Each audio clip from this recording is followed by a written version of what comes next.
Public.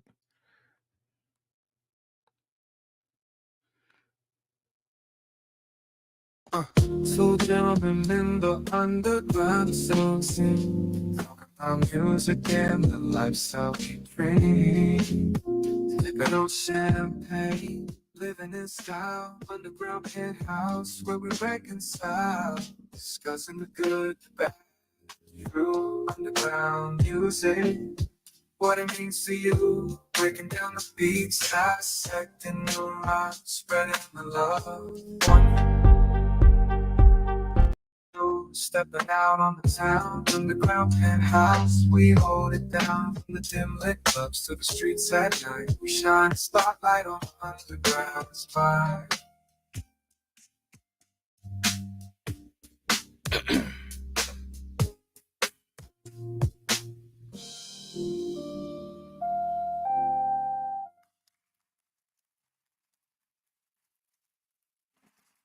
Ladies and gentlemen, boys and girls, it is time to get live. Right here. Today is the day that we get it going. Underground Penthouse.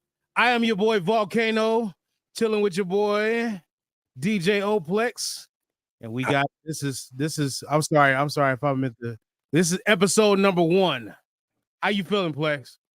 Episode number 1, man. We're finally here, man. The underground round of applause for the underground penthouse, man. We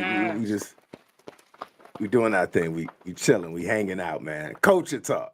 Yes, this is the culture talk. This is for the culture. It is finally a chance. We've been talking about this here for a minute and trying to get this put together, and now it is finally here in time to make sure that we do this directly here for y'all. So we're gonna get right into it. We're gonna get it going, and I am Volcano. This is DJ Oplex. I'm repping Detroit for the moment. Where you at, Play?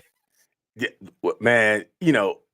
I'm in Arkansas, but y'all know this is a 313 show. You know what I mean? It's a What Up Though show, man. You know what I mean? We gotta let them know like how we met. We had to go back. Volcano, you had to go back and find the receipts because I remember eating catfish up at Z's.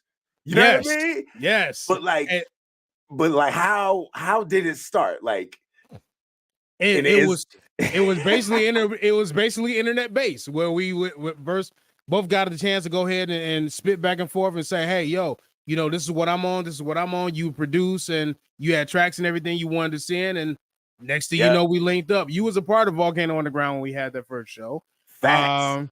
You had been tapping in. You even showed me the Raven Lounge and everything as far as for trying to kick shouts out to the off. Raven.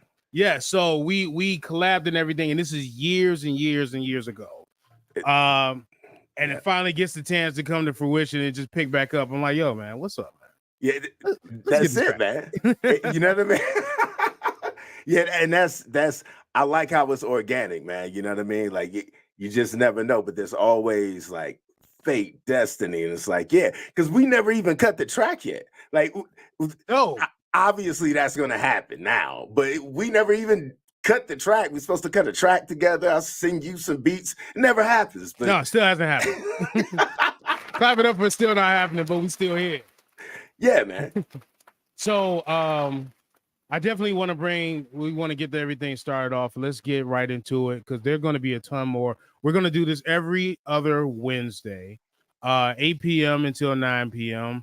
And we're going to fill it up. We're going to have some music that's going to get spun in when you see it on live. Make sure you keep track of everything that we're doing from here to Patreon. We are broadcasting live right now via Facebook, YouTube, and Twitch. Yeah. So that gives you opportunities to look at us and listen to us in any way, shape, or form. We are taking a penthouse view on some of the underground things that you might see coming out here in the world. So we got a lot to cover today. So right now, let's get right into the style and sounds. The swags and the sound, my bad. I just want to let y'all know right now, I am out here off the Spice Bomb cologne right now. As you can see, it's shaped directly like a grenade. This is by Victor Wolf. Yeah. Round of applause for Victor Wolf. Shout out to Vic. Hey, this is my grown and sexy work casual cologne that I turn to if I ever want to, throw something on and feel good and not intimidate the folks. And big time shouts out because I've been doing, I'm a big fella. So I've been doing a bunch of DXL shopping, and they have these tech pants and everything that have came out. And me, I get to dress the business casual as often as possible. Right. And these are more where they're breathable, they stretch, they feel right, they don't feel like they hug too tight. Okay. And I get to move with them and everything. So I've been rocking some of that. I've been doing that. And plus, shouts out to the McCovey. If you happen to look online to see some of the gear and stuff that they have posted, check some of that stuff out. That's some of the things that I've been rocking. And as far as what I've been listening to, what's in the playlist, man? Well, let me say what I've been watching first, because I want to say what I've been listening to second, because that might lead into a couple other things, but I'm gonna let you. Okay. I just started watching on Netflix. It's called Scavenger's Reign. It's a cartoon, but it came from another. It's basically some people that are marooned on the planet, and they're trying to get off of this planet, and it's crazy, it's wild, it's something to see. The visuals and everything is nice, the music and everything is good. Go ahead and take it's like anime vibes almost. I mean, it's like it kind of is. Okay. So yeah, I say get your opportunity to go ahead and take a watch if you want to, if you're looking for something else to spend. But when it comes down to what I'm listening to, I gotta give it to the Eminem Houdini. Talk to me about that. Because a lot of shouts out to the big homie Stack Almighty hanging out in the Set the Bar Mix Show Facebook group. That may be a group y'all want to get in if you don't know, right? And he was not feeling it. I mean, the Love Stack battle rapper. Like when he gets on the track, he's dope. He's like, I don't want to defend you at this point. What is this? But you saying you love it. Yeah, I'm loving it. I'm feeling it. Okay, let me say this. It's classic Eminem. It is. And you got to understand that Eminem usually puts out, his single is always the goofy stuff. It's always the silly vibe. It's never for the clubs. It's never for you to get drunk and throw bows to. It's always the silly stuff where he gonna do the lyrical and then lead you into the rest of the stuff that he might do onto the album. So in doing major numbers. Absolute. He was at 8 million in the very beginning of even coming out. Like, I think within the first day, it was he was 8 million views. He was at 20. I know he was 20 million 2 days in. Wow. And the last clip I saw, he's like 30 million. So he just knocked off Not Like Us. He just knocked that off. He's number one right now. That's what's going on. Yeah, and the Not Like Us still gets suspended. It still gets airplay. That's not going nowhere. Round of applause for Kendrick Lamar. He's been working hard. Yes, he has. Been working hard. Yes, he has. So what you got for the swags and sound, brother? All right, man. So me keeping it on the underground tip, man. I got Joey Hustle. You know what I mean? Coming in with a song called Spare Change, right?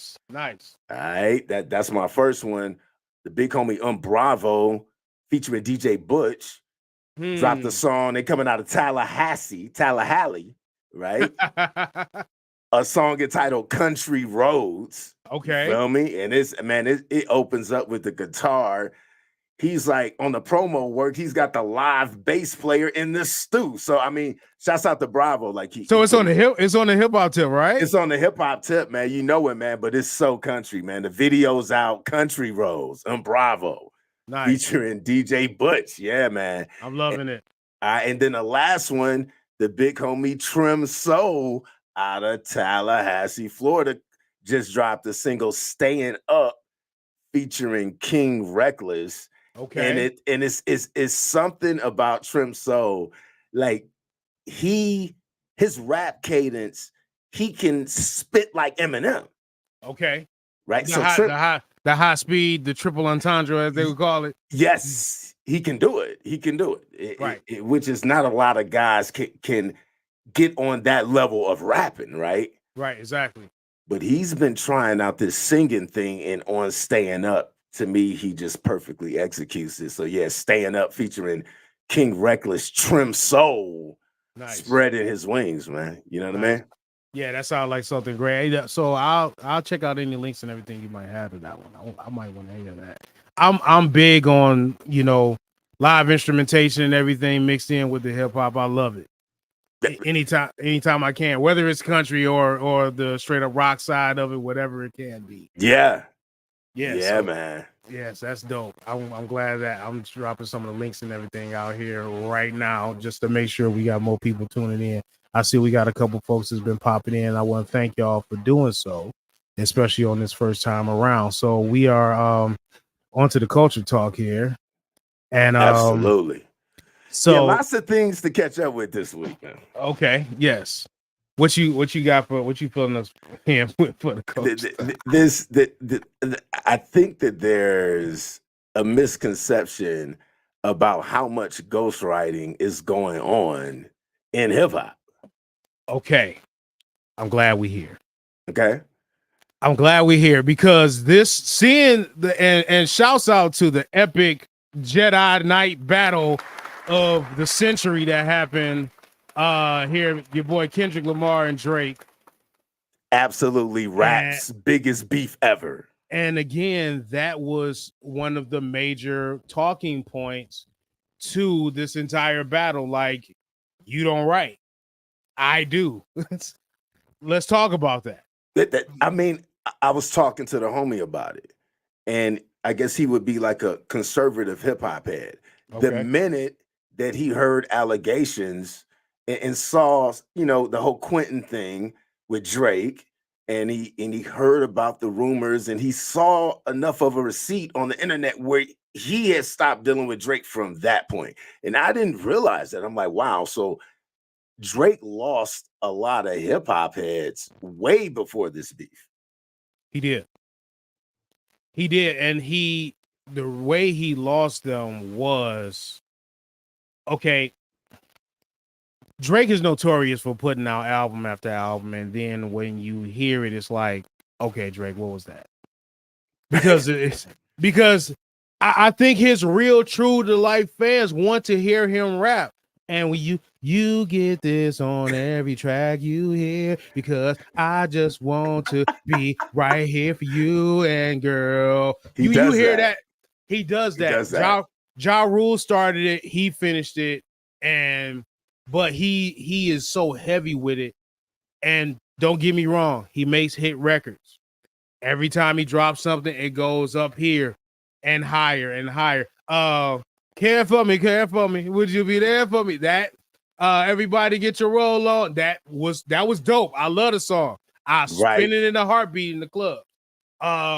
He has a bunch of them from Scorpion all the way on down. There's tons of songs that he has. That yes, he does. He definitely does have them. It's just the legitimacy of these songs where he's on there talking about how great he is. And let's keep it a buck. Okay.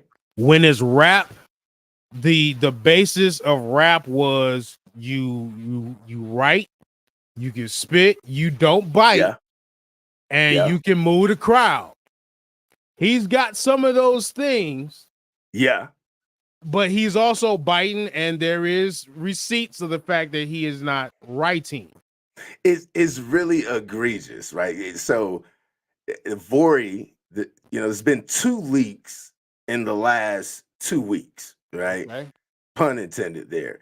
And that Mob Ties song, I mean, it's just sad, man. It makes me think of what happens in R&B, where some songwriter gets with a Neo and Pharrell, and they write a song and then go give it to Beyonce or Janet Jackson.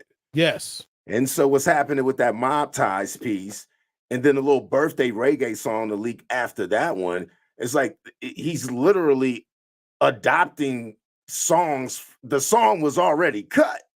Correct. So there's not that much creation going on there, right? Right, exactly. But I think the interesting point is that's okay in R&B, that's okay in rock and roll, but it's not okay in hip hop. It's not okay in hip hop, and the reason is because this is such a competitive sport. It's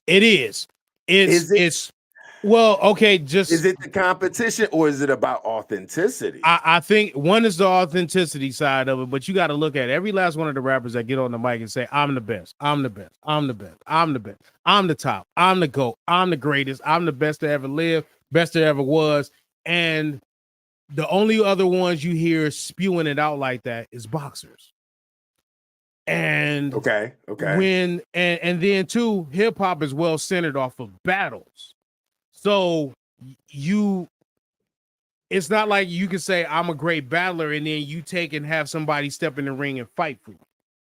So where's J. Cole at then? I mean, the dust has settled, right? Yes. And then J. Cole. Yes. He just got on a song. Yes. Significantly dumbed down his lyrics. I mean, the timing of all this, the You My Everything, Drake and Sexy Red. Then yes, a couple of days later, J. Cole gets on the track. He's in the trippy, and it just dumbs his lyrics down, right? Yes, it does. It does. And I think this is J. Cole is like what was the Rutgers Park over in New York and everything, where all the underground guys, they great at playing ball but never made it to the league. You know what I'm saying? That's him. He's great at it. He doesn't have to be the competitor that he is. His skill is just like unmatched. But he dumbs it down. My boy Skiz said this my boy Skiz said this, rest in peace to him. He said J. Cole is like forced hip hop. It's like, it's hip hop, but it's like he's so trying to push that I'm hip hop that it doesn't seem. It's like he's reading it off the paper. I am hip hop. So yeah. So that's where he kind of lands. Now Kendrick and Drake on the other hand, Drake is more so like, I'm a part of the machine, because he's on the move. He's superstar status. He does not have the time to sit down and write it and everything like he should. So therefore, it's people put in place to do that. But if you're in that position, you cannot say that I'm the greatest at it. If you're in that spot, and he does claim to be, yes, you do claim to be the best at it. It's a good point. Now, Kendrick, on the other hand, does claim that he does write his music, but there are findings that we just happen to have. let's look at that. So what did you find out there? So if you look through, like, I don't know how many people have Tidal. If you're out there listening to it, shouts out to Tidal. We're not gonna clap for y'all too long. And anyway, shouts out to y'all. But if you do and you take and you look and see in the credits of each one of the songs, it'll show a list of lyricists. And there's record of some of the songs from Kendrick having like 14 people listed as lyricists. Now, I really want to get down to the bottom of it. I don't want to feel like he had 14 people getting together writing a song. I do believe, and I do have understanding that when you are in a studio with a person, there is a possibility that you can have insight on this song. Okay. There is a possibility that because the person is there in the building, you can give them credits to said song. Since I ran a studio, I have contracts that I give to people to say, when you come into the studio, you sign this paperwork to say you have absolutely nothing to do with this song. And if you do sign this, you admonishing your rights and everything to it. I can't do anything. If Kendrick has not done that and he has 14 people in the room, it's possible that he can list all 14 of them people as lyricists. Something has to be happening there, because the one song had 17 different people, 16, 17. Yes. It's Kendrick Lamar, by the way. Yes. And 16 people up there hanging out in Tidal under lyricists. So that means each person wrote one bar? it's all allegedly. Like, but exactly. So how do you really list it? There was 16 guys in the room, 16 bars. Yeah, exactly. Like, so I understand the credibility of I understand the credibility of what Kendrick is saying. I want to, and going by Eminem's stat, what he said was he took him and he put Kendrick in the room and he let him write his own stuff just to see if it was actually him. It was actually him. It was actually him. So therefore, you can actually say he does legitimately write his stuff.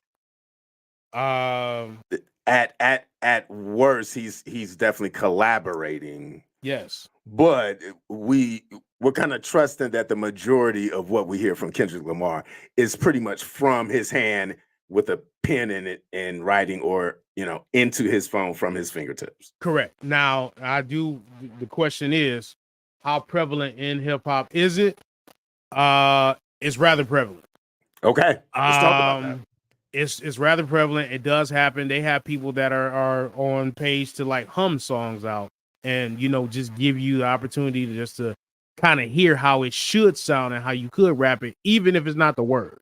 Right. Okay. So that's like me hearing the beat and then I go like summer, son, and I record that and I give that to a person and then they take and write actual words that summertime's coming and now we hunting, fooling out. So that happens. Those type of tracks and everything happen. So it's constantly a prevalent thing. But my only statement is, if you are using such methods in a genre which is also a sport, you cannot claim to be the greatest. There is no fuck your. So you're saying we don't care that you're doing drugs, Barry Bonds. We just don't want to know about it. Oh. that's not what I'm saying. Like, I mean, if you keep it out of our purview, we're not in this conversation. True. So basically, our ghostwriters performing enhancing drugs. Yeah, for rappers. Yeah, for rappers. That's it. Yeah, that's it. So ghostwriters are PEDs for rappers. I mean, if you found out that Michael Jordan was all spiked up, would you care at this point? It's over. At this point, yeah, it's kind of over. It's over. But I mean, I know it's I forgot what comedian was talking about. It's like, yeah, sure, go ahead. I want to see like ripped up, jacked up dudes going out there trying to kill each other on the field, talking about football. Like, yeah, go ahead, let them get roided, let them get as huge as hell. You know what I'm saying? Let them go out there and just have a straight up massive attack on each other. Like and I would pay money to see that. It's like you're back in the Roman days, just let them kill each other, blood all on the pavement. Yes, back nasty. To the gladiators.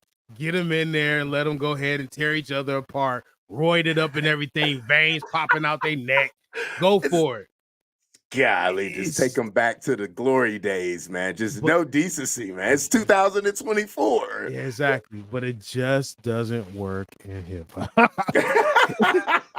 It doesn't. And here's how you know. Here's how you know when these people write their own songs. Here's how you know Beyonce wrote her own song, because you get shorty sideways, smack it in the air. Shorty, smack it in the air, smack it. That's all she said on the song. That's how you know Beyonce wrote that. Because it said nothing. Just like this how you know. Man. Okay, Hang Juan Delilah. That's his latest. Hey man, listen, I can't with that. So I listen to it so I listen to it so I can laugh. He ruined a great song. Delilah is a great song. Let's keep it a buck. When he said the 40 in my jeans, and the dude comes in like what? It amazes me what they let out the studio when you're at that level, man. Yes. Like nobody caught that one. Like we cannot. His last song is "You My Everything." Now, this is two back-to-back features. Drake coming out of one of the worst bodies in rap beefs of all time, which leads to the new subject. Dun, dun, dun. This the only sound effects I got right now. Y'all riding with us or what? Hey, look. Oh, where my bomb at? Here's the bomb. Yeah. Let's get to it. We're gonna hit the explosion on this one. Aftermath of the war. Yeah. You see a downward spiral. Facts. A very huge downward spiral in which a man who sat up here now recognizes that he's no longer up there. Like he may still think he's a god, though. Remember, he's not from here. In the words of Jay-Z, men lie, women lie, numbers don't. Drake's numbers is not godlike at this moment. This is bad for him. This is the first time in his life that his numbers have not been like this. This is the first time since he's out of Degrassi, realizing his blackness and everything, that he has not been in that spotlight. And after the largest, let's not glaze over the fact that at the end of the battle, he ended it with the Heart Part 6, which was basically him tapping out, confessing, and a host of other things that he had no business doing. He did a lot of rebuttaling, right? He spent probably 24 bars just saying, "I'm not a perv." Yes. And you know, me and you talked about that before that last round. I'm like, he has to just go for Kendrick's neck. Do not spend time rebuttaling the accusations. And correct. And Drake fell right into the trap and spent time defending himself, and clearly lost that round. Yes. It's after that, then he comes with, "Man, I love you, you're my everything." Unbelievable. Okay. It's unbelievable.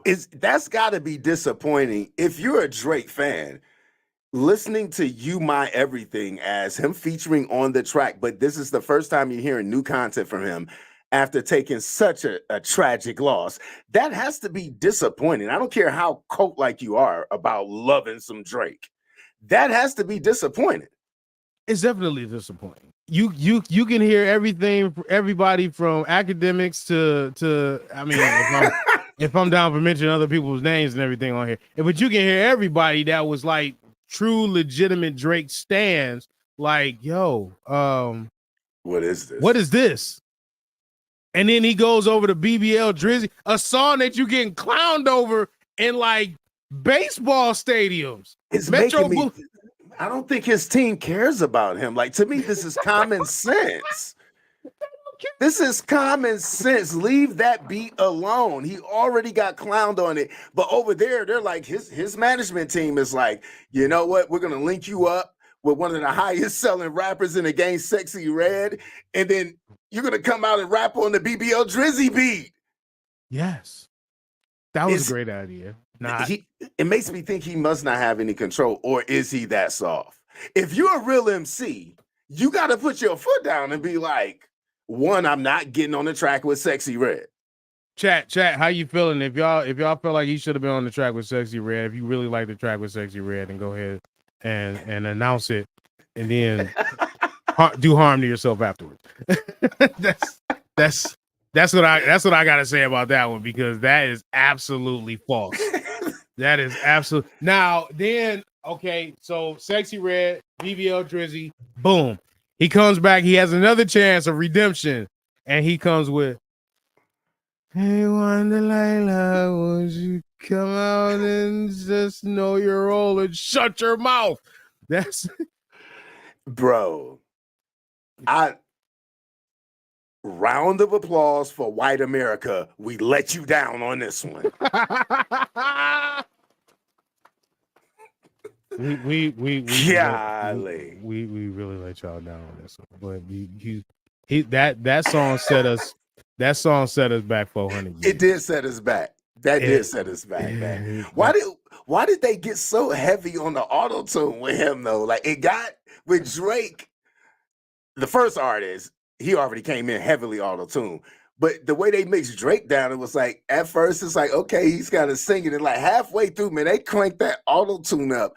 It was absolutely laughable, bro. Like, I like the song because it's so trash that it's funny. So I can get like humor vibes from it. I don't know how many more times I could listen to it, but yeah, listening to Drake's verse is straight comedy, bro. It's like the Chappelle shows on. I think here's where I give it a somewhat pass. I believe that the guy that he did the song with is a legitimate comedian.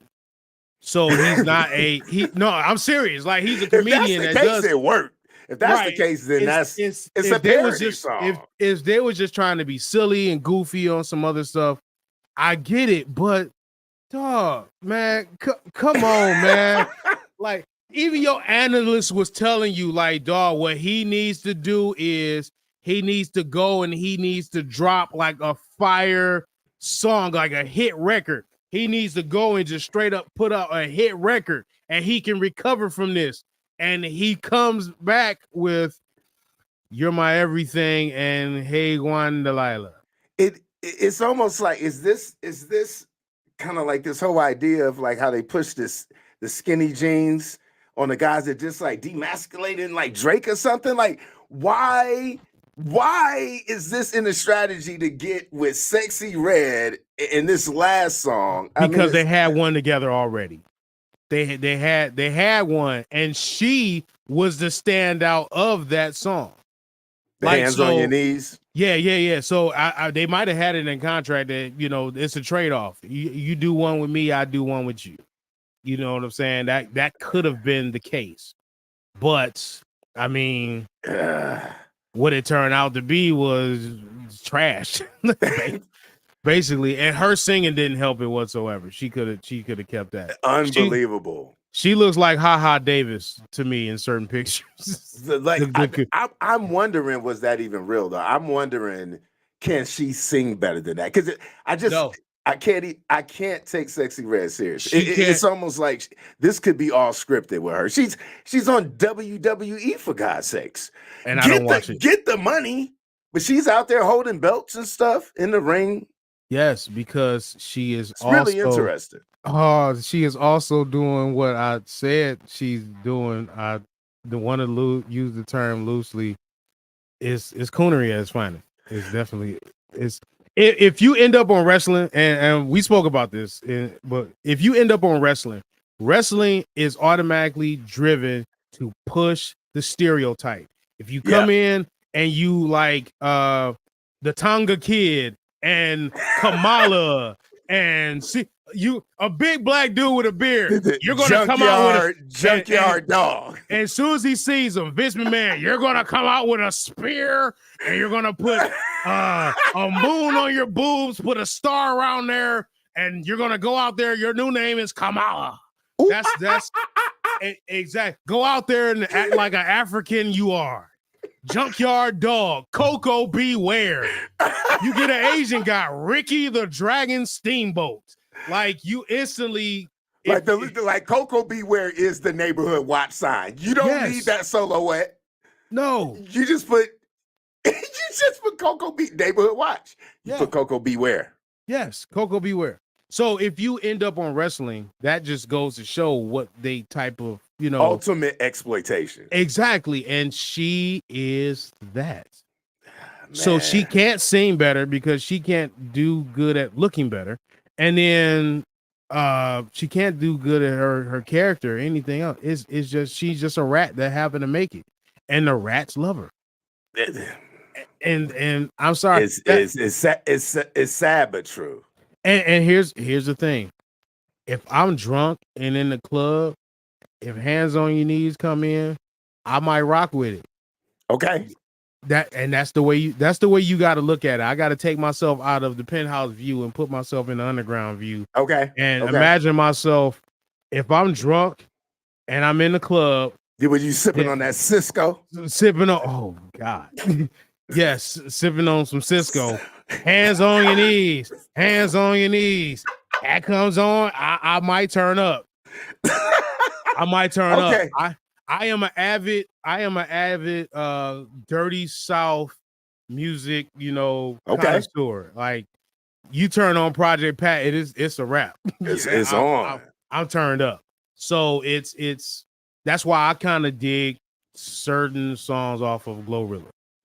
And I like Glorilla, man. I dig Glorilla. I'm looking forward to her because I can tell she's very talented. She's taking it seriously. So yeah. With this last she's gonna one, be all right. This last one, she actually did it. I know we on this one. I know we got a little bit of time, but I want to keep on moving and everything. Let's get into now. Do we want to talk about your situation, or do we want to do the great debate? What? We're gonna push that one back to 2 weeks from now. We're gonna talk. We'll dive deep into Karen's, but I think this one here, when the great debate.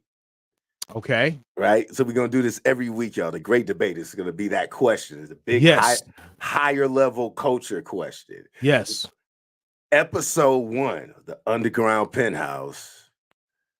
When is it too old to daggone rap? Rakim coming out with an album next month. Method Man saying he doesn't want to do Summer Jam because he feels that audience is too young. There's a generation gap there. When is it? I mean, my mind went to like, well, I mean, if you're on Summer Jam, just perform in front of the young kids. What they gonna do? Leave? Because he should be able to get a couple fans out of that. I mean, it's gonna be the minority probably, and that's fair. But to say I'm not gonna do the gig because he's saying they don't. It's New York City now. He's from. Come on, man. I don't know. So you had a comment that came from somebody that said that they, talking about the Emin Kendrick thing, they're coming to an end because they're almost 40. Rakim is 56 years old. Eminem is 51 years old. Method Man, we just talked about, he is 53 years old. Okay. The thing is, being too old to rap. I don't think you're ever too old to rap. Like I done seen some old guys that actually can spit. I'm not gonna say that anybody's ever too old to rap. I think it's the relevancy of what you have to say, which actually becomes older, and having it attached to the popular thing. Oh, okay. Let me say this properly. It's like, is hip hop a young man's sport though? Because I mean, that's the implications. I mean, we know the music industry, but by far is they like to, Britney Spears is Star Search, and you see what I'm saying? It's super young. Here's what I want to say. The hunger, the tenacity, the ideas, and even the drive and everything that goes along with it makes it a young man thing. Because it's almost like you got to be sharp, you got to be quick, you got to be on it. Again, like we said, this is more of a sport boxing type of deal. It's the same thing. It's the same thing with comedians. It's timing. It's all about when you say it, how you say it, and how it pops. Yes. Facts. So rap in the essence is pretty much like lyrical comedy. You just basically cracking jokes on the next person. It's like capping.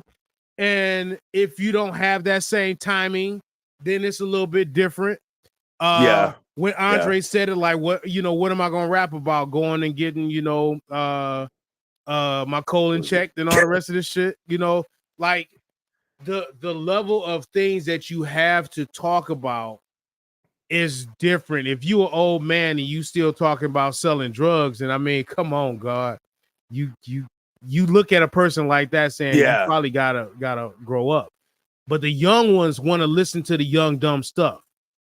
So therefore, the young dumb stuff is what becomes popular. And in the words of Nikki, she said this: I grew up listening to talented musicians. Y'all are growing up listening to popular musicians. Interesting. Sexy like Red, that. Glorilla, all the rest of these folks are popular. They have zero talent. let me take Glorilla off of that. She can actually rap on certain shit.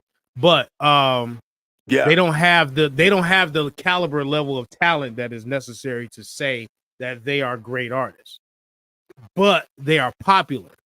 Why are they popular? It could be a hairstyle, it can be a look, it could be the fact that the person is just so absolutely ratchet, and they got people. And this is highly impacted from social media and transparency and visibility is so easy now.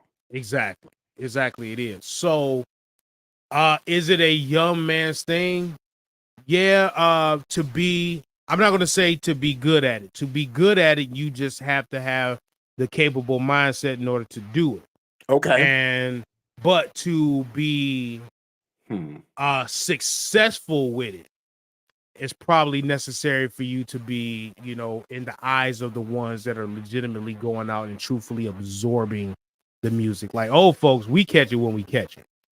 Right. You see what I'm saying? I got work to do. I got to go to work. I can't listen right now. You know what I mean? When I get home, I'm going to listen to it maybe. Right. But the young kids ain't got nothing else to do. They ain't got bills.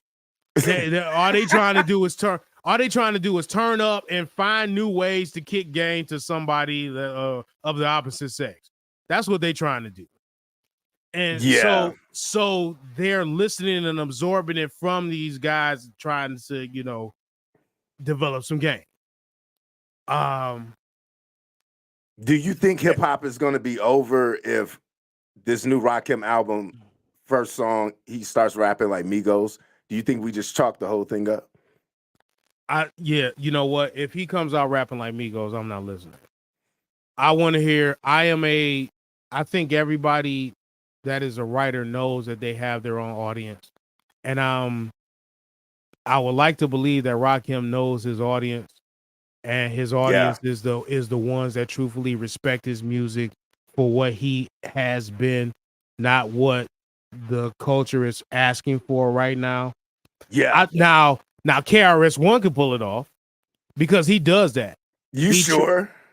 I can say that I seen him on like a freestyle or something like that where he did it. He was trying to combat. He was trying to almost compare himself or rap somewhat like take not even rapping like because that would say he would be mumbling, but some of the cadences and everything that some of the younger cats do.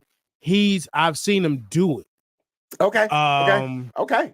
I was asking. I needed some receipts on KRS-One. He get a little preachy for me, because I feel like KRS is an educator of the culture, and therefore, in order for him to truthfully and properly educate all those young and old, he needs to be hip to and abreast of each one of those things.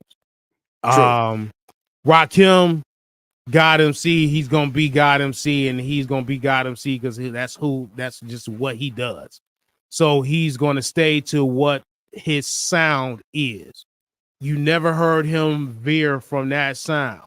At all. Yeah. So I think he's really going to stay locked into that and then that's what I'm looking forward to. Like I'm hoping that like this is because what the last album was the 18th letter. Oh, what was his last album? I think it was the 18th letter, but what was his last? Yeah, I think it was 18. No. His last one was not that.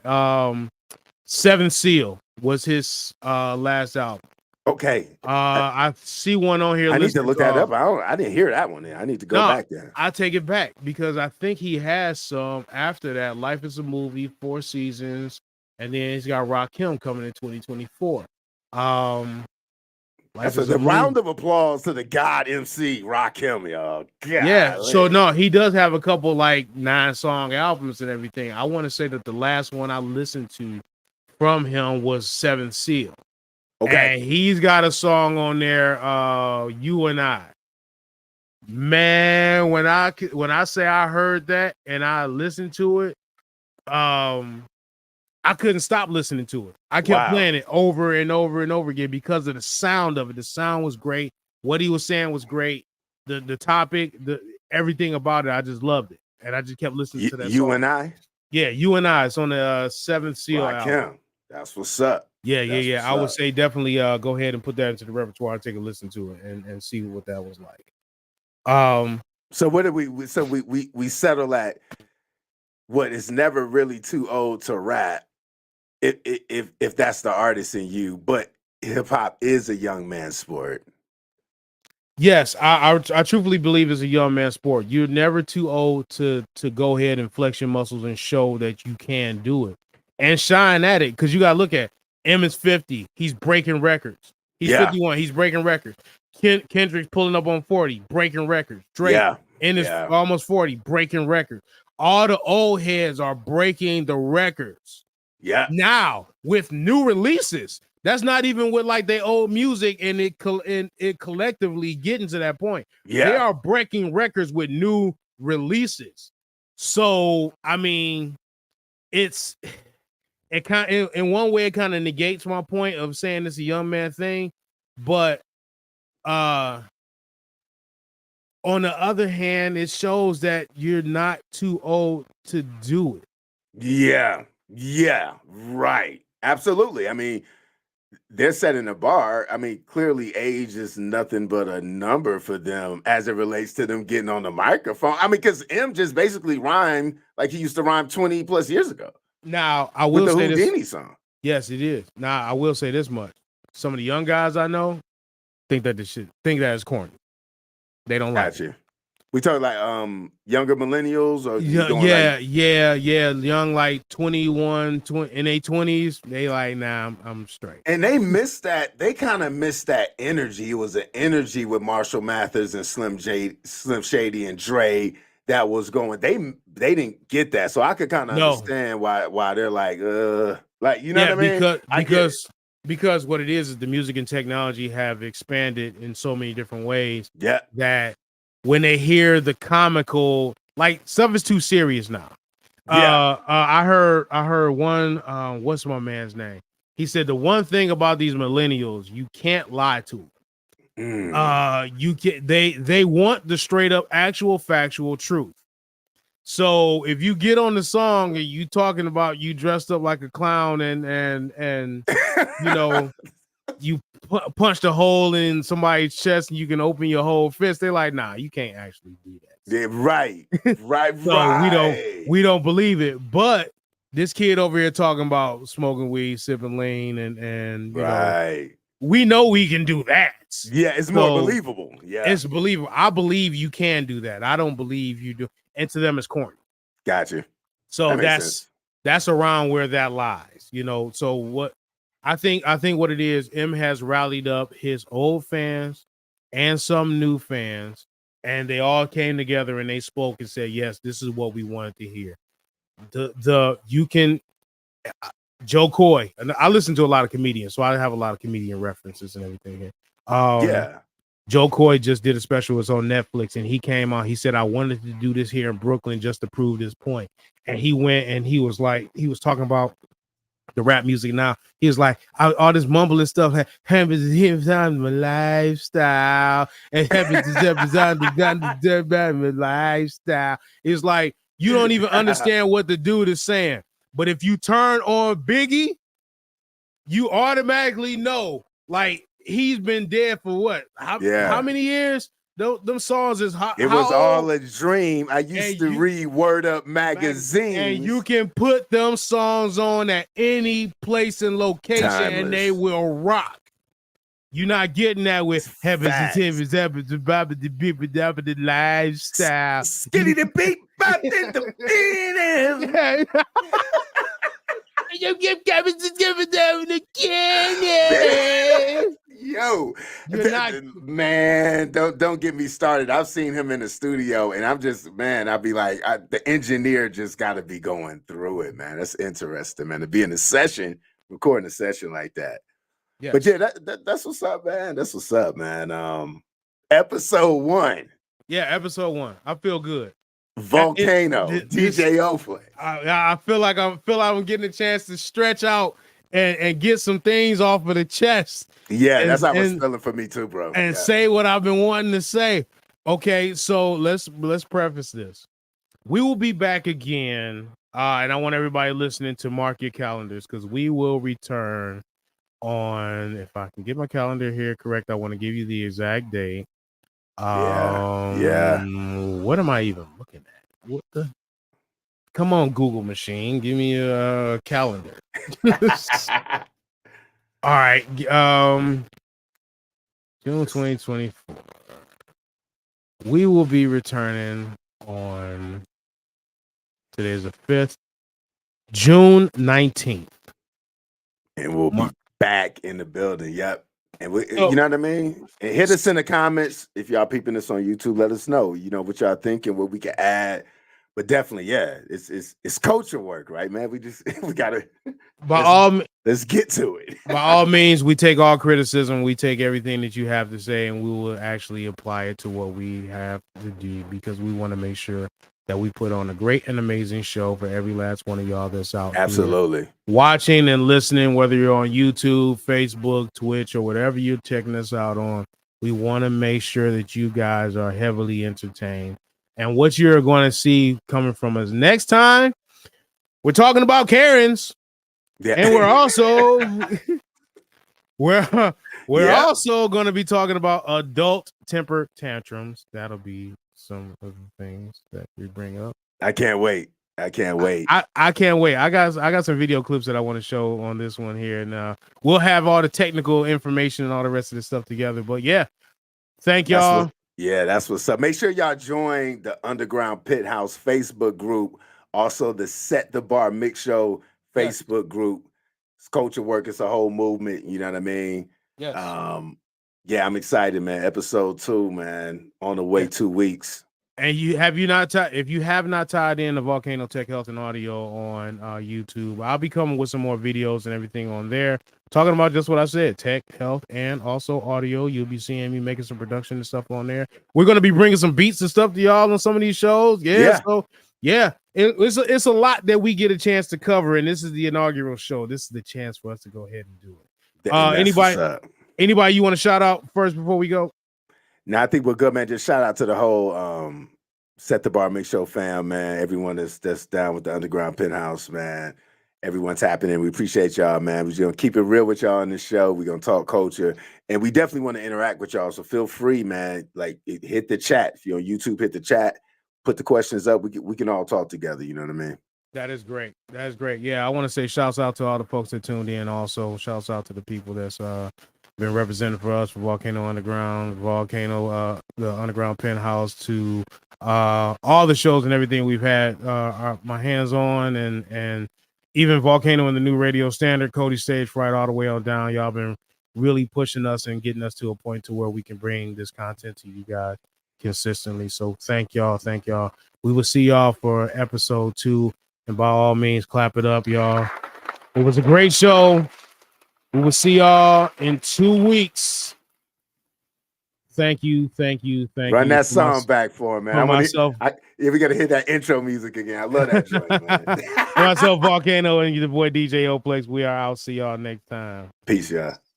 Slow down in the underground, so sing. Talking about music and the lifestyle we dream.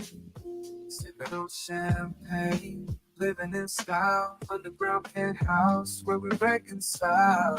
Discussing the good, the bad, it's true. Underground music, what it means to you. Breaking down the beats, dissecting the rhyme, spreading the love, one verse at a time. Our tuxedo, stepping out on the town. Underground penthouse, we hold it down. From the dim lit clubs to the streets at night, we shine a spotlight on underground spot.